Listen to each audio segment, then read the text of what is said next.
नमस्कार यार छोटों सभी का स्वागत है साक्षात्कार संख्या 882 आज हमारे साथ है मोहम्मद इब्राहिम खान जो कि डायरेक्टर हैं 3 डॉट्स चिल्ड्रन एकेडमी झुंझुनू से। क्यों जी टाइम देने के लिए बहुत बहुत धन्यवाद। हाँ शुक्रिया।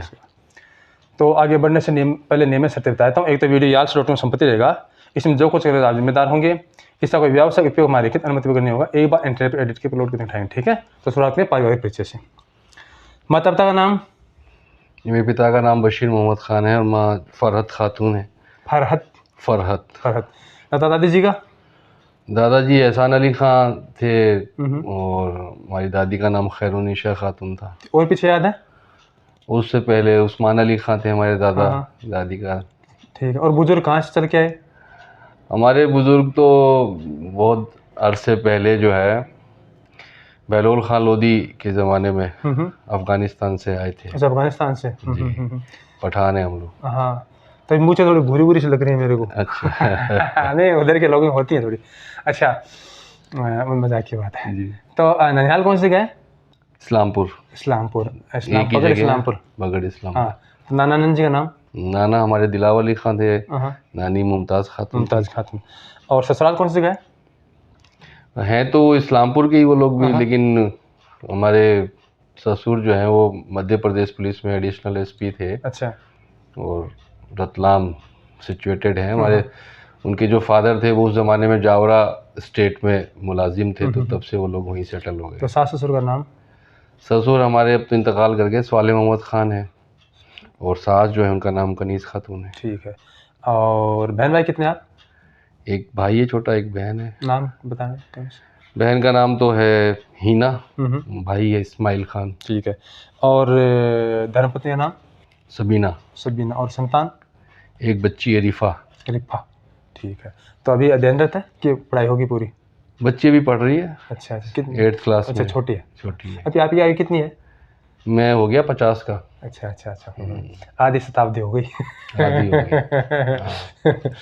और आप शैक्षणिक पृष्ठभूमि में पढ़ाई लिखाई? मेरी स्कूलिंग तो खेतड़ी की है, साइंस मैथ से 12th। और उसके बाद में पिलानी से मैंने बिरला इंस्टीट्यूट से इलेक्ट्रॉनिक्स में डिप्लोमा किया। पुणे यूनिवर्सिटी से मैंने बीटेक किया इलेक्ट्रॉनिक्स। और उसके बाद बेसिकली तो बीटेक ही कह सकते हैं आप क्वालिफिकेशन। और प्रिय गुरुजी आपके, अगर एक आधा कोई याद हो नाम तो? नाम याद नहीं है। प्रिय, और जिनके याद है वो मेरे प्रिय नहीं थे। चलो कहो प्रिय मित्र। प्रिय मित्र देखो, स्कूल का तो मेरा पवन भार्गव दोस्त है। अच्छा। खेतड़ी रहता है। फिर हम पिलानी थे, पिलानी के बाद में पुणे यूनिवर्सिटी से जब बीटेक किया तो मेरे साथ मेरा एक दोस्त अभी भी मेरे उसके साथ काफ़ी बड़े अच्छे ताल्लुकात है फैमिली, जिनेश्वर सिंह शेखावत। और एक मेरा दोस्त जो कॉलेज का वहाँ का है विमल सहगल। अच्छा, ये तो पुराने दोस्त हैं और यहाँ शहर में अब नए तो बहुत सारे दोस्त हैं। अच्छा, एक बात आपने बड़ी हिम्मत की कही कि सारे ही प्रिय नहीं होते।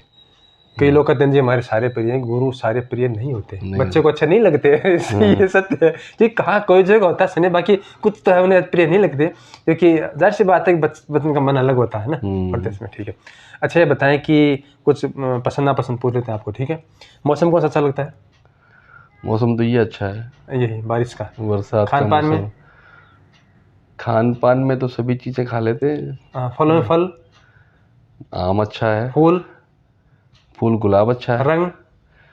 रंग नीला अच्छा है। दिवस दिन ऐसा कोई हो तो विशेष? हाँ, कोई विशेष नहीं, सब तो एक जैसे ही दिन है। और घूमने गए कहीं? हाँ, जाते हैं कभी कभी। कहाँ गए? ज़्यादातर हिल स्टेशंस पे जाते हैं घूमने। अच्छा, ठीक है। और इसके बाद में ये बताएं कि साहित्य में रुचि है आपकी? कुछ खास नहीं, लेकिन जो ज़रूरत की चीज़ें हैं वो पढ़ लेता हूँ। अच्छा। ज़िंदगी को जीने के लिए जो चीज़ें चाहिए या इंस्पिरेशन के लिए जो चीज़ें चाहिए वो है। हाँ, लेकिन यूँ नहीं कह सकते लिटरेचर से कोई। खेल में रुचि है रही बचपन में? हाँ, खेला हूँ मैं, बैडमिंटन भी खेला हूँ, क्रिकेट खेला हूँ। तो अच्छी बात है। और फिल्मों में रुचि रही है? फिल्में देख लेते हैं। कौन सी कभी कभार। प्रिय फिल्म रहती है आपकी? अभी आखिरी फिल्म जवान देखी थी। जवान। और प्रिय हीरो, नायक? नायक वैसे एज ए फिल्म स्टार तो कोई ज़्यादा मेरे को पसंद नहीं है, लेकिन एज ए मैन जो फिल्मों में काम कर रहे हैं जैसे सलमान खान है, वो मुझे इसलिए अच्छा लगता है कि वो गरीब लोगों की मदद करता है। सबका भाईजान है।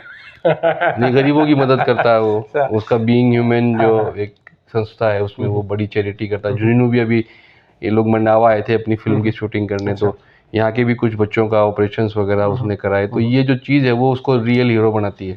तो कोई नायिका नहीं कोई, आदर्श, सब एक देश कोई आदर्श आपके महापुरुष जिससे प्रभावित है? जैसे मैंने देखा था अभी कहीं फोटो लगी थी, कहीं लगी थी किसी आदर्श की। सारे महापुरुष ही आदर्श हैं हमारे। चल अच्छी बात है। अच्छा, आजीविका की शुरुआत कब हुई, मतलब इसके बाद में काम धंधे में लगे तो, पढ़ने के बाद में? एक्चुअली क्या होता है, जब बंदा जो सोचता है वो नहीं होता, होता वो है जो ऊपर वाला चाहता है। अल्टीमेट प्लानर जो है ना वो वही है। खुदा है। मैंने तो ये सोचा था कि बीटेक करने के बाद हमारे कॉलेज का एक ट्रेंड हुआ करता था कि हमें, हर बच्चे के दिमाग में होता कि यहाँ से बीटेक करेंगे और कुछ ऐसा करेंगे कि अमेरिका चले जाएं। हर इंजीनियर का एक सपना होता है अमेरिका। हमारा भी था। ये सोच के पिलानी 3 साल लेक्चररशिप की कि बिट्स में एक कोर्स होता है मास्टर ऑफ सॉफ्टवेयर साइंस, उसमें सिर्फ 15 सीटें होती हैं पूरे साल की, पूरे एक सेमेस्टर की। तो उसमें एडमिशन लेना होता था, लेकिन उसमें उसकी एलिजिबिलिटी ये थी कि 3 साल का वर्किंग एक्सपीरियंस होना चाहिए। अच्छा। और जिस इंस्टीट्यूट या जिस जगह पर आप काम कर रहे हैं वो आपका स्पॉन्सरशिप होना चाहिए। आप खुद अपने आप को स्पॉन्सर नहीं करते। अच्छा। इसलिए मैंने वो पिलानी में जॉब की थी कि भाई मैं 3 साल का एक्सपीरियंस हो जाएगा और फिर जिस इंस्टीट्यूट में मैं काम कर रहा हूँ वो मुझे वहाँ स्पॉन्सर कर देंगे तो मेरा बिट्स में सिलेक्शन हो जाएगा। और मैंने अब ऊपर वाले की तो प्लानिंग अलग चलती है। मेरा फॉर्म भी भर गया था, मेरी सीट भी फाइनल हो गई थी और जून में मेरे 3 साल कंप्लीट होते एक्सपीरियंस के। जुलाई में मेरा वहाँ एडमिशन होता, लेकिन फरवरी में हम वहाँ जिस स्कूल में बैठे हैं इसमें हमारे मामू इसको रन किया करते थे, उनका फरवरी में इंतकाल हो गया। तो ये था कि मुझे यहाँ पर आना पड़ा। तो यहाँ से मान लीजिए आपने आजीविका पूछा तो एक शुरुआत हुई। करना तो ये चाहते थे, लेकिन यहाँ झुंझुनू में एज एजुकेशनिस्ट अपनी सेवाएं शिक्षाविद के तौर पर देनी थी, तो यहाँ आ गए। तो तब से यहीं 2002 अभी आपका जो ये है ये मतलब जो निज़ाम बना हुआ है, तो ये अभी भी आपके मामा के परिवार आपका? हाँ, मेरा छोटा भाई है तालिब साहब, मेरे मामू का लड़का है, वो मेरे साथ, आरिफ नाम है उसका, वो मेरे साथ काम करता है। उनकी लड़की है, वो यहाँ की स्कूल की प्रिंसिपल है। अच्छा अच्छा अच्छा। तो आप अभी उस वक्त जो है ना वो छोटा था, इंजीनियरिंग कर रहा था, तो इस वक्त कोई था नहीं देखने के लिए। तो हाँ, इसलिए फिर वो एक ये मान लीजिए मजबूरी थी या घर का सदस्य जिसका विश्वास। हाँ, तो अभी आप इस पे लिखा है managing director Mohammad Ibrahim Khan, MD ji. ठीक है। तो जब से आपने संभाला इसको तब से कितना परिवर्तन आया इसमें, लाए हैं मतलब? वो तो एक शुरुआत थी यहाँ की। उस वक्त वहाँ जस्ट कुछ सालों पहले यहाँ शिफ्ट ही हुए थे। जो कुछ भी आप ये इंफ्रास्ट्रक्चर देख रहे हैं ये सारा लगभग बाद का ही डेवलपमेंट है। जिस बिल्डिंग में अपन बैठे हैं ये, इसमें कुछ रूम्स जो हैं वो उस जमाने में बने हुए थे और बाकी सब बाद में बना सामने वाली बिल्डिंग। ये जो अच्छी अच्छी बातें लेकर के हम, तू बेटी है तो रहमत है, तू बहन है तो सबकत है, तू बीवी है तो राहत है, तू माँ है तो फिर जन्नत है, तू बेटा है तो नेमत है, तू भाई है तो मोहब्बत है, तू शोहर है तो अजमत है, तू बाप है तो फिर जन्नत का दरवाज़ा है। तो इधर भी काफ़ी अच्छी चीज़ें फारसी के स्लोग जो उसका लेकर का, ठीक है, शेर का जो एक बच्चे के लिए सर्वांगीण विकास कि भाई उसमें जैसे मानसिक भी हो, ठीक है, शारीरिक भी हो, सोचने की क्षमता विकसित हो, नए चीज़ें खोजने की ललक हो और बाहर जाए तो समाज में सामंजस्य बैठाए, ठीक है, सारी चीज़ें से। हालांकि समय कम होता है, पाठ्यक्रम भी बोझ काफ़ी होता है, लेकिन फिर भी कोशिश रहती है कि भाई मिले, तो ऐसा प्रयास।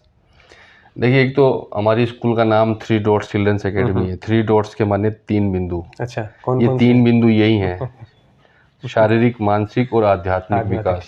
तो ये सारी बातें जो लिखी हुई है ना, ये सब चीज़ें उसके अंदर आ जाती हैं, कवर हो जाती हैं। अपने स्तर पर स्कूल का जो पाठ्यक्रम है उसके अलावा हम अपने लेवल पर बच्चों के अंदर मानवीय भावनाएं पैदा करते हैं। उसके लिए कुछ ना कुछ ट्रेनिंग प्रोग्राम्स, कुछ अच्छे लोगों के यहाँ पे स्पीचेस, ये सारी चीज़ें जो हैं हम लोग करवाते हैं ताकि बच्चा जिसको आपने सर्वांगीण विकास, ओवरऑल डेवलपमेंट जो है वो बच्चे का हो सके। खेल में बच्चे कुछ करते हैं अच्छा, यहाँ खेल का भी कोई है? हाँ, खेलते हैं बच्चे। हमारे लास्ट ईयर भी हमारी स्कूल की जो क्रिकेट की टीम थी वो पूरे जिला स्तर पे रनर रही थी, सेकंड पोजीशन पे थी। और उसके अलावा भी दूसरे गेम्स हैं वो, क्योंकि आप देख रहे हैं बड़ा ग्राउंड है हमारे पास। और हमारा जो मेन तालिब साहब जो हमारे मामू जिन्होंने स्कूल की नींव रखी थी वो खुद NDSI थे यहाँ पे, और कोच थे स्टेट लेवल के कबड्डी। बच्चे खुराफाती होते हैं, पीछे पहाड़ दिख रहा है। हाँ। तो आप ट्रैकिंग के नाम पर बच्चे चढ़ जाते हैं कि आप मना करते नहीं गिर जाओगे? नहीं जाने देते। थोड़ा ऐसा अजीब सा पहाड़ है। पहाड़ तो अच्छा है गिरने वाले, लेकिन क्या है आजकल के बच्चों की जिस तरीके की परवरिश हो रही है ना घरों में, ये पहले वाले बच्चे जितने मजबूत मानसिक तनाव वो फिर आपको डर रहता है। शारीरिक रूप से मैं समझता हूँ कि जो पहले के बच्चे थे ज्यादा मजबूत हुआ करते थे। आजकल के जो बच्चे हैं पिज्जा बर्गर खाने वाले बच्चे हैं, ये पहाड़ पे नहीं चढ़ेंगे। ये तो आजकल जिसके लिए हम खास तौर पे काम कर रहे हैं, ये सारे गेम्स जो पहले लोग फिजिकली खेला करते थे आउटडोर, वो सब आजकल मोबाइल में खेल रहे हैं। मोबाइल में हो गए ना, तो फिजिकल तो है ही नहीं उनका, तो वो कहाँ चढ़ पाएंगे पहाड़ पे। तो ऐसे में ये डर रहता है कि कोई चला नहीं जाए। वैसे बच्चे खुद अपने आप से मोटिवेटेड है, कोई नहीं जाता उधर की तरफ। वैसे बच्चों को कभी टूर कराते हैं? वैसे होता है टूर? तो होता है। हाँ बिल्कुल, हर साल एक एजुकेशनल टूर लेके जाते हैं हम लोग। कभी कहीं मतलब उसमें मेन तो जो पर्पज है वो बच्चे इस बहाने से घर से बाहर निकलें, एक दूसरे को समझें। तो आपने अन्य राज्यों में भी दौरा किया होगा, कहीं कभी गए हैं ना? हाँ। तो क्योंकि आप शिक्षाविद हैं तो बातें होती रहती, तो वहाँ का भी ढांचा देखा होगा, है ना, शिक्षण संस्थाओं का। तो अपना ढांचा उनसे बेहतर है कि बराबर है कि अभी नहीं? ऐसा नहीं है कि वैसे तो देखो राजस्थान लिटरेसी के मामले में खास तौर से अगर हम झुंझुनू की बात करें तो लिटरेसी में तो राजस्थान सबसे आगे है। शुरुआती बड़े जो नंबर 1 2 डिस्ट्रिक्ट्स हैं दुनिया के या हिंदुस्तान के, उसमें है। तो यहाँ जाहिर सी बात है कि जब लिटरेसी में हम लोग आगे हैं तो उनसे तो हम बेहतर हैं ही कहीं ना कहीं। लेकिन यूँ नहीं कह सकते कि हम किससे तो आगे हैं, किसके पीछे। कुछ जगह ऐसी हैं जो हमसे एजुकेशनली आगे, साउथ हमारे से आगे है ना। समानता का भाव भी है वहाँ, सबको मौका मिले, समानता का भाव भी ज़्यादा है साउथ में। हाँ, समानता का मतलब जैसे अपने यहाँ थोड़ा सा वो इतनी पंचायत नाली, ये प्रतिबंध लगा दो, ये कर दो, वो थोड़ा सा उजिब नहीं है। नहीं, वो उनका कल्चर अलग है। अलग है। नॉर्थ का कल्चर अलग है, टोटली डिफरेंट कल्चर। आप थोड़ी बहुत राजनीति में रुचि है ना आपकी? हाँ है। हाँ, तो बताएं कि भारतीय राजनीति पिछले 10-12 सालों से किस दिशा में जा रही है? ये चांद पे जा रही कि ये देखो मेरे से ज्यादा आप समझते हैं कि किधर जा रही है। मैं तो इसका बच्चा भी नहीं है ना, मेरे मुंह से कहलवाना चाह रहे हो आप। नहीं, इसमें चक्कर है। आप शिक्षाविद हैं, आप ये कहते हैं ना कि 10-12 साल का नाम नहीं लेते, क्योंकि बीइंग ए मुस्लिम अगर मैं कहूँगा 10-12 साल तो मतलब कहोगे ये बीजेपी की बात करेगा। मैं तो ये कह रहा हूँ पिछले 60-70 साल से लगातार हिंदुस्तान की जो राजनीति है नीचे की तरफ ही सही है। उसमें जैसे कि नैतिक मूल्यों का पतन, सीट पे चिपके रहना। जैसे मैंने बाहर के कई देशों को उदाहरण देखा है कि थोड़ा सा हो हल्ला हुआ तो उसने कहा चलो इस्तीफा दे दिया, फिर दोबारा उसका नेता का चुनाव वो आउट हो जाता है, राजनीति से आउट हो जाता है। जैसे यूके में जैसे टोनी ब्लेयर था, ठीक है, डेविड कैमरून था, यहाँ पे भी होता था, ईडी मिलीबन थे, दोनों ब्रदर से। जब उनका लगा टाइम आया तो आउट हो गए, ठीक है। अभी बाद में कि हमारे यहाँ क्या होता है कि जब तक वो कुर्सी, जब तक पाँव भी भले काम न करे, घुटनों की सर्जरी कराने पड़े, तब तो कुर्सी छोड़ना नहीं चाहता। उस पर आरोप लगे, साफ साफ वीडियो आ रहा है, साफ साफ कि तुमने ऐसा बोला गलत। फिर कहता है कि नहीं ऐसा नहीं, वो तो पत्रकारों में खुराफात है, मेरे शब्दों को तोड़ मरोड़ किया गया। जबकि साफ साफ पता है कि उसने ऐसा गलत बयान दिया, गलत काम किया, फिर भी बचाते हैं, करते हैं। तो थोड़ी बहुत लाज शर्म आपको लगता है कि घोट के पिए? आप बाहर के एग्जाम्पल दे रहे हो। अपने ये हिंदुस्तान में हुआ करता था कि रेल का एक्सीडेंट हुआ, तो रेल के एक्सीडेंट होने पर रेल मंत्री जो है वो इस्तीफा दे दिया करते थे नैतिक आधार पर, जबकि उनका कोई दोष नहीं था। वो थोड़ी चला रहे थे ट्रेन, और उनका तो काम व्यवस्था करने का था, और उन्होंने तो अपनी तरफ से अच्छी की होगी। लेकिन किसी वजह से, मानवीय भूल से या किसी और वजह से वो हो गया एक्सीडेंट, लेकिन फिर भी वो लोग नैतिक आधार पर इस्तीफा दे दिया करते थे। लेकिन आपने पिछले 10-15 साल में कोई एक ऐसा इस्तीफा देखा? नहीं। जैसे कि मैं आपको बताता हूँ कि अभी जैसे ये परीक्षा वाली नकल वाली बात थी नीट की, ठीक है, सरकार कहती है कि हम जहाँ कदम रख दें वहीं सत्य है, उससे पीछे हटना हमें हर धर्मिता हमारे अहम को चोट पहुंचती है, भले वो गलत ही हो जाए। ये जो एक रवैया सिलसिला पड़ा है ना, कोई भाई भले वो पश्चिम बंगाल की, भले यूपी की हो, भले राजस्थान की हो, भले केंद्र सरकार हो, कि हमने जहाँ पाँव रख दिया, हमने जो कानून बना दिया, हमने जो बात उठा ली, या हम जिसके साथ हो गए, बस वो सही है, भले आप गलत हो। लेकिन ये पता है क्यों है आपको? जो मैंने एनालाइज किया ना वो ये है कि हम लोग वोट करते हैं राजस्थान के, बल्कि पूरे हिंदुस्तान में ही हम लोग पार्टियों को वोट करते हैं। हाँ, जिस दिन इस देश के लोगों ने व्यक्ति को वोट करना शुरू कर दिया, हाँ, उस दिन ये सारी व्यवस्थाएं सुधर जाएंगी। सही बात है। अगर हम पार्टी को वोट करते हैं और अगर वो पार्टी किसी गलत आदमी को टिकट दे रही है, तो अब हम उसको आंख मूंद के वोट डालाते हैं।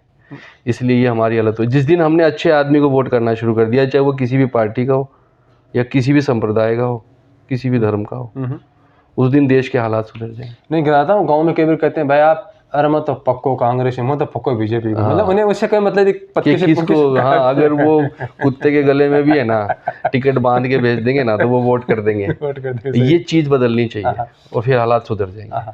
अच्छा बताएं कि हम जैसे कि आपने देखा कि माँ बाप भी समझाते हैं, अध्यापक भी यहाँ थोड़ा टाइम बीतता है तो वो भी अच्छी शिक्षा देते हैं, ठीक है। उसके बावजूद क्या होता है कि बच्चे जो है वो बहुत लोग जो है उस सफलता से नहीं चल पाते जिसकी अपेक्षा रहती है, ठीक है। और कई तो बड़े मायूस भी जाते हैं, ठीक है। और हम देखा कि कोटा में काफ़ी अपनी सूचना मिलती है, ठीक है। और जैसे कई बार क्या होता है बिजनेस करते हैं, ठीक है, सफल नहीं हो पाते। कई बार क्या होता है कि किसी को चाहता है, ठीक है, एक तरफा होता है काम, और वो उससे अच्छा रिस्पॉन्स नहीं मिलता है, तो उसे लगता है कि ये तो मेरी हेठी होगी, ठीक है। ये जो हमारी सोच है ना, मुझे लगता है दिनों दिन ज़्यादा उभर रही है ना। सही। अपनापन रहना, अपनी जगह रहना, अपनी सोचना, दूसरे को नुकसान न पहुंचाना, है ना। और समाज में अपना हो सके सकारात्मक योगदान देना, न कि उसको पीछे खींचना। लेकिन अब लग रहा है कि भले आप ये पाठ्यक्रम कितना ही पढ़ा दो, रटवा दो, लेकिन जिस तरह से विद्यार्थी तैयार हो रहे हैं समाज में, लगता है कहीं ना कहीं हम या तो भटक गए या पीछे छूट गए, या फिर उन्हीं की मानसिकता बहुत ज़्यादा कमज़ोर हो गई। इसमें दो तीन चीज़ें हैं। एक तो परवरिश, माँ बाप परवरिश कर रहे हैं, हम हमारे घरों में हमारे बच्चों को कैसे पाल रहे हैं, इस पे नज़र रखने की ज़रूरत है। आपको लगता है कि संयुक्त परिवार में एकांकी परिवार में फर्क पड़ा है, इसकी वजह से भी हो सकता है? हाँ, बिल्कुल। ये जो पुराने टाइम में बच्चा घर में रहता था ना, उसकी दिन में 2-3 बार सर्विस हो जाया करती थी। कोई दादा कभी ताऊ हाँ, तो वो जो सर्विसिंग थी ना, वो बहुत इम्पोर्टेंट थी। तो देखो, एक तो होता है सेल्फ रेस्पेक्ट, आत्मसम्मान, एक होता है ईगो। दो अलग अलग चीजें, बहुत अलग। हाँ है, उसका भाव एक ही है, लेकिन अलग चीज। आत्मसम्मान अलग है और ईगो अलग है। वो सही के लिए होता है, और वो और ईगो अहम होता है, कहीं हो जाता है, कहीं भी घमंड होता है। तो हमारी बच्चों की जो अभी परवरिश हो रही है ना, वो इस तरीके की, बच्चे को हम एक एज तक तो अभी बच्चा है कह के हर चीज उसकी माफ करते रहते हैं, क्योंकि पहले वक्त में 5-6 बच्चे हुआ करते थे, तो वो आपस में लड़ते भी थे, झगड़ते भी थे, तो उनके बीच में कुछ ना कुछ एक अंडरस्टैंडिंग हुआ करती थी। आजकल 1-2 बच्चे होते हैं, तो हर माँ बाप जो है उसको लाड से पालते हैं, और वो बहुत एक एज तक उसकी हर छोटी गलती को, बड़ी गलती को माफ करते हैं, नज़रअंदाज करते हैं, उसकी हर ज़रूरत को पूरा करने की कोशिश करते हैं। मतलब बच्चा एक वक्त पे आके ये सोचने लग जाता है कि मेरे माँ बाप मुझे किसी चीज़ के लिए मना नहीं करते। आपने तो कई बार सुना होगा, जैसे हाई स्कूल में भी कई बार बच्चे कई कह देते हैं कि टीचर ने कुछ कह दिया, तो बच्चा कह देता बड़े शान से कि मैं तो मेरी माँ बाप की नहीं सुनता, आपकी क्या सुनूंगा। तो वो भाव कहाँ से आए? घर से आए वो, घर से। और फिर जब वो बच्चा बाहर जाता है, बाहर निकलता है, असफलता मिलती है किसी चीज़ में, जो चीज़ वो चाहता है पाना वो नहीं मिलता उसको, तो अभी तक उसका नेचर कैसा रहा है, उसको कभी किसी चीज़ के लिए ना नहीं हुई। और वो जब बाहर निकलता है तो वहाँ माँ बाप नहीं होते, वहाँ जब उसको असफलता मिलती है तो वो डिप्रेशन में आता है। डिप्रेशन, हिंसक व्यवहार हो जाता है, कि वही हिंसक व्यवहार हो जाएगा, वो उद्दंड हो जाएगा, बदतमीज हो जाएगा, है ना। और कई जो ये एक्सट्रीम है कि कुछ बच्चे जो है ना, वो असफलता से घबरा कर आत्महत्या भी कर लेते हैं। तो ये मेन जो चीज़ है ना, वो परवरिश का मामला है। दूसरी बात करिए आपने, जैसे स्कूल की बात करें, अपन टीचर्स की बात करें, कहीं ना कहीं वहाँ भी तो कमी आवश्यकता आई, थोड़ी बहुत आई है ना, वहाँ भी कमी आई। एंड टू एंड बच्चे का भी संपर्क टूटा, कि कितनी से भीड़ इकट्ठा कर ले 40,000-50,000, तो उसमें फिर कहाँ आपका। एक चीज़ और भी आप देखो, पहले पुराने ज़माने में जब एक शिक्षक का जो पद है वो सबसे ऊपर हुआ करता था, वो उस दौर में जो शिक्षक बनते थे ना, तब जब वो पढ़ रहे होते थे, एजुकेशन ले रहे होते थे, तो उनका टारगेट होता था कि मुझे पढ़कर शिक्षक बनना है। उनका टारगेट क्या होता था? शिक्षक बनना है। आज जो बच्चे पढ़ रहे हैं उनका टारगेट क्या है? कोई इंजीनियर बनना चाहता है, कोई डॉक्टर बनना चाहता है, कोई आईएएस बनना चाहता है। आप 100 बच्चों से पूछोगे, एक बच्चा भी ये नहीं कहेगा कि मुझे टीचर बनना है। और जब वो आईएएस, आईपीएस, डॉक्टर, इंजीनियर नहीं बन पाते तो मजबूरी में मास्टर बनते हैं। तो जो मजबूरी में मास्टर बनाया तो फिर वो संस्कार भी ऐसे ही देगा। तो ये चीज़ें चेंज नहीं होंगी। ये चेंज कब तक नहीं होंगी? जब तक हम सारे मिलके कोशिश नहीं करें। समाज अपने स्तर पे कोशिश करे, माँ बाप अपने स्तर पे कोशिश करें, टीचर्स अपने स्तर पे, हम मैनेजमेंट के लोग हैं, हम अपने स्तर पे वो चीज़ें मुहैया करवाएं, एक चीज़ अच्छी हो जाएगी। एक चीज़ मैं आपसे पूछना चाहूँगा, सामाजिक संरचना, जैसे कि आपने निर्भया, बीच में मुझे याद है इसलिए पूछ रहा हूँ कि आप शिक्षा विधि ढंग से समझा पाएंगे। निर्भया कांड हुआ था ना, उसमें वो लड़के साथ बड़ी मतलब कि बेरहमी से उसका, तो उसके बाद में वो कत्ल समझा की तरह, ठीक है। अब उसके बाद में, उसके 1 साल बाद में वही जगह, उसी जगह एक यूट्यूबर है बड़े, पता नहीं नाम क्या उनके प्रति, तो उन्होंने क्या एक एक्टिंग की थी कि भाई कैसे लोगों का कुछ रुझान फर्क पड़ा क्या। 1 साल बाद में उसी जगह एक औरत का थोड़ा खून सा लगा दिया ऐसे, और उसका कि भाई मैं मदद मांगू, दिन दहाड़े, वो तो रात के बाद दिन दहाड़े, कोई टेम्पो वाला, कोई आदमी, कोई पुलिस वाला जा रहा, वो भी नहीं, कोई रुका नहीं, वो 1 घंटे तक उधर घूमती रही लोगों से, किसी ने फ़ोन नहीं दिया, किसी ने कि भाई मैं आपके फ़ोन कर पुलिस को बुला लेता हूँ, अगर कुछ नहीं 1 घंटे तक। तो लगा कि नहीं, हम दूसरे देशों की बातें करते हैं, संवेदनहीनता यहाँ भी हो रही है, बढ़ रही है। सोशल वैल्यूज़ तो देखो कम हुई है समाज के अंदर। और आप जो बात कर रहे हो ना, वो बात कर रहे हो मेट्रो सिटी की। मेट्रो का कल्चर थोड़ा और अलग है। आप वही घटना अगर यहाँ झुंझुनू जैसे शहर में होती तो उसको थोड़ा और यहाँ पे आप संवेदना वाले लोग ज़्यादा मिलते, और गांव में होती तो और ज़्यादा मिलते। बड़े शहरों में लोग एक दूसरे से कटे हुए हैं, जानते पड़ोसी को पड़ोसी नहीं जानता कि मेरे पड़ोस में कौन रह रहा है। तो ऐसे में हर आदमी सोचता है कि यार कौन पछड़े में पड़ेगा।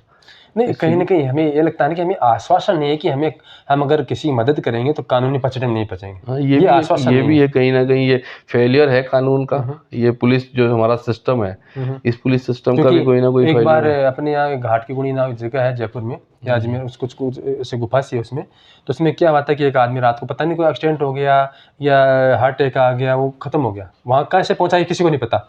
अब पूरी रात जो गाड़ियों से वो इधर उधर होता रहा, तो पूरी रात अगर गाड़ी से इधर उधर होता है तो क्या बचेगा, वो चिथड़े बचे।